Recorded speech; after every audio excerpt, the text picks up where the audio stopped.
discussion about the crystallization techniques, traditional crystallization techniques. In the next slide, we are going to discuss about the various techniques involved in the process of crystallization.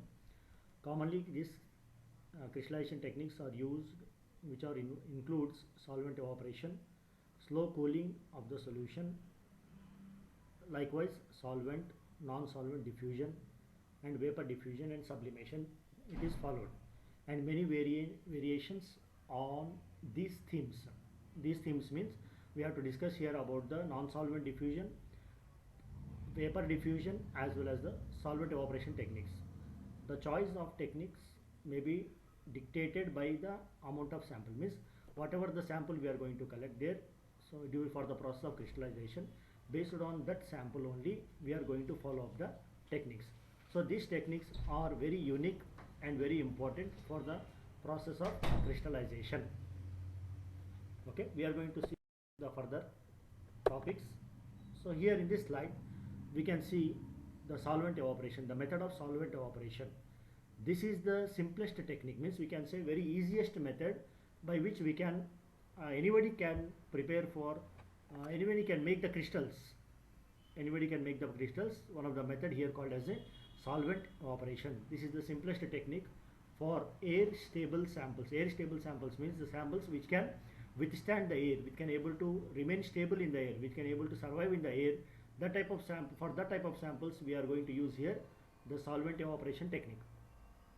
A near saturated solution is prepared in a suitable solvent. Near saturated solution means the solution which is almost having equal equilibriums, having equal proportions of the composition on both sides of the sample. That type of samples has to be prepared first. The sample can then be left in a sample vial. Vial means the container that has a protected cap. It should contain a protected cap, so that what happen here, the concentration whatever it has reached there, that concentration cannot able to alter, it will not going for alteration. So to avoid that one, what we need to do here, we have to use a saturated solution as well as a perforated cap is used, because these perforated caps will be non-reactive. They will be non-reactive, they will be stable with all temperatures. So only for that reason we are using here the saturated solution, so perforated caps. Next we can see the size of the perforations is an experimental variable that depends to some extent on the volatility of the sample. Means what they are trying to say here, in this method, though it's a very simplest method, the size of the perforation is an experimental variable that depends to some extent, means for some extent the volatility of the sample can be prevented by using this solvent evaporation. Actually here the solvent has to be totally evaporated.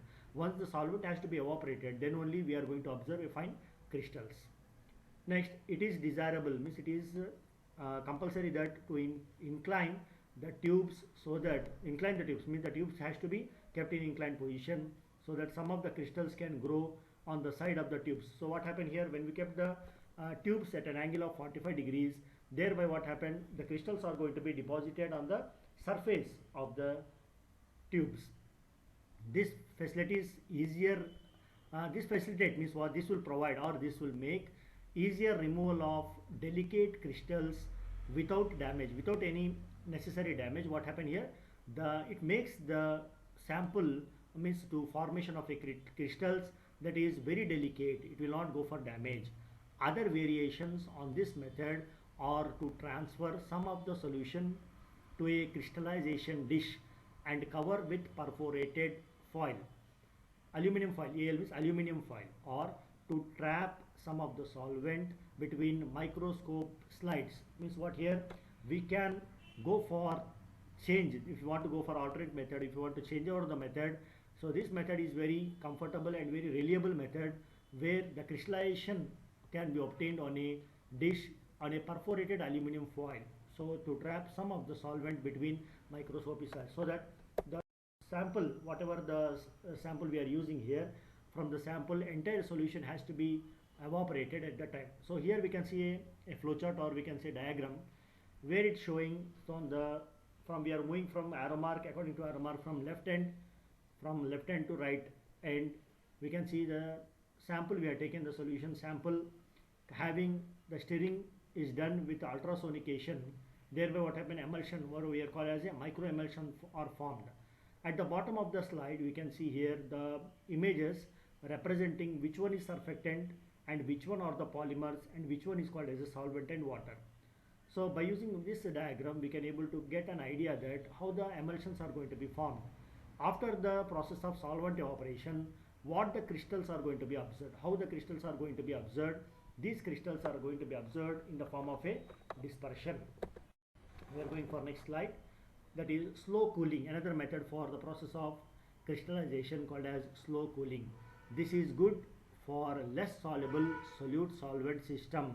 It is not exactly acceptable or permitted, but it is not that much bad also. It is good, somewhat it is good for the process of crystallization, which is for the substances which are less soluble solute and solvent system. Means these are the substances which are having less ability to dissolve in the solvent. Such type of solutes can also be prepare the crystals by using the slow cooling method. Let us see what happened here. By this method what we are going to observe here, where the boiling point of the solvent is in the range of 30 to 90 degrees centigrade.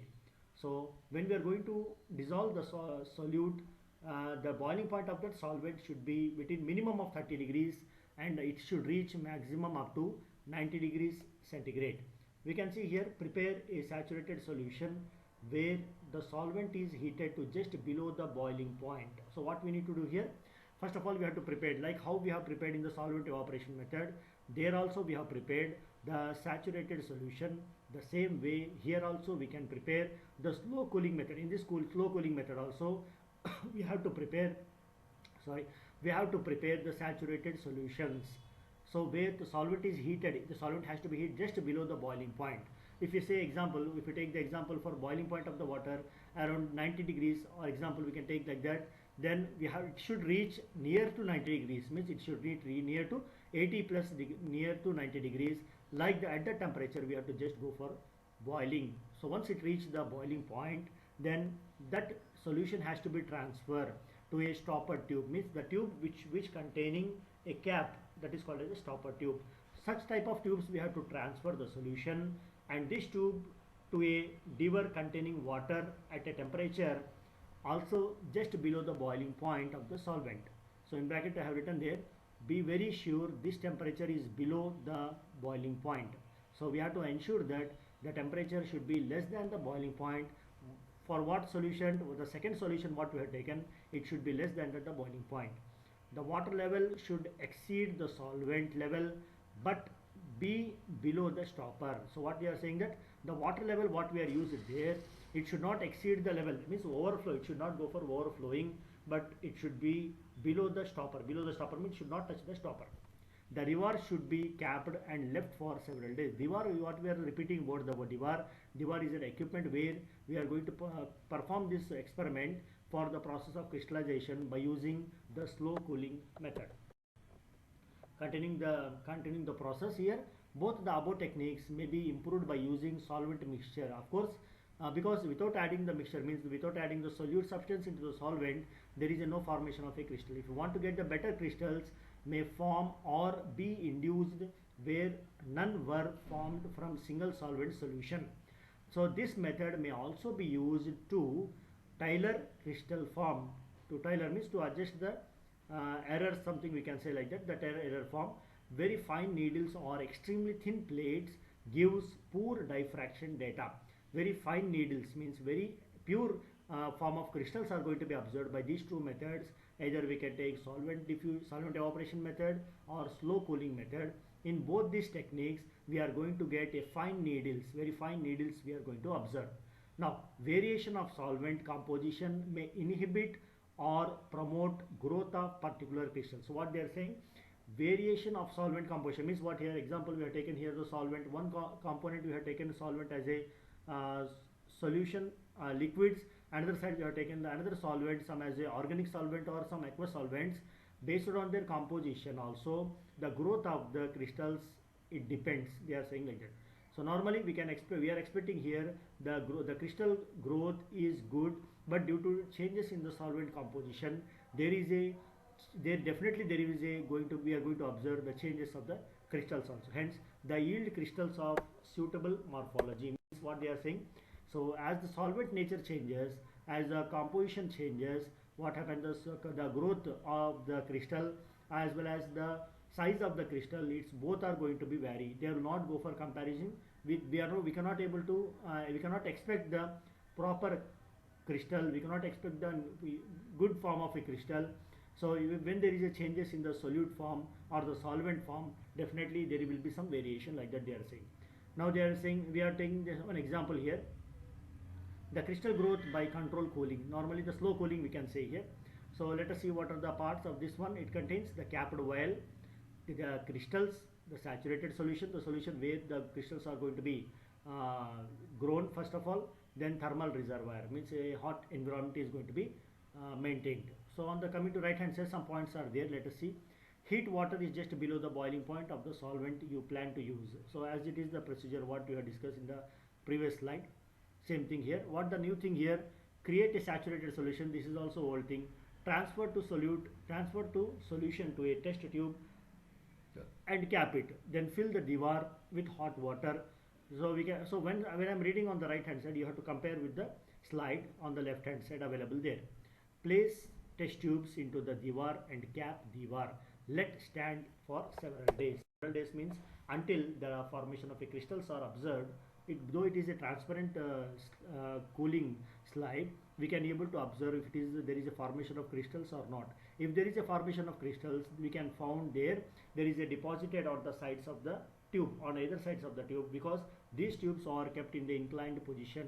Thereby we can easily observe, it is notable that the crystals are being deposited on the surface of the tube as well as on the bottom of the tube. Now we can going for the next we are moving to the next slide, that is called as solvent diffusion, another method for the crystallization technique. This method is applicable to milligram quantity of sample that are air and or solvent sensitive, means the substances which are thermolabile, we can say thermolabile means heat sensitive substances, or the solvents, thermolabile solvents are there. Such type of solvent or substances can be converted into the crystals by using the solvent diffusion method. A solution is placed in a sample tube, then a second less dense solvent is carefully dripped down the side of the tube using either a pipette or syringe to form a desiccate layer. So we can see from the image here, from this image we can understand that how these crystals are going to be formed.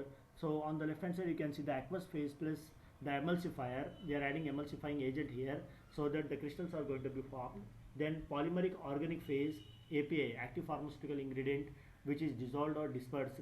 Then what we are observing the oil in water emulsion. The same way, so the solvent evaporation technique, what happened here, after evaporating totally solvent from the solution, the fine crystals are going to be deposited at the corner, we can say at the bottom where the paddle which is rotating, no? At this area, nearly at the bottom of the beaker, we can form the deposition of the uniform and spherical crystals. Irregular crystals are going to be deposited there.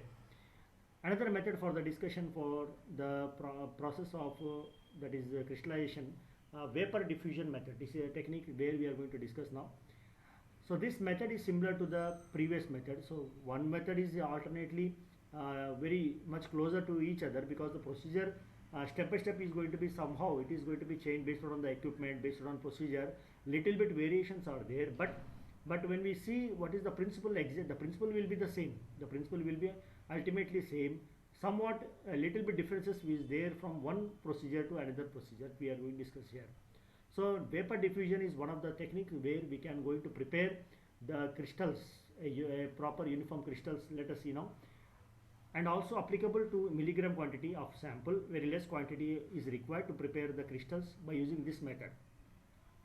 In this case, a solution of the sample contained in a small sample tube is placed in a larger tube containing a second less efficient solvent, and this tube then sealed. So what they are saying here, for performing this experiment, what we need a milligram quantity of sample, means a small sample is required. So what happened, a solution of sample contained in a small sample tubes is placed in a larger tube containing the second less efficient solvent, means Earlier sample, first sample what you have taken is more efficient solvent.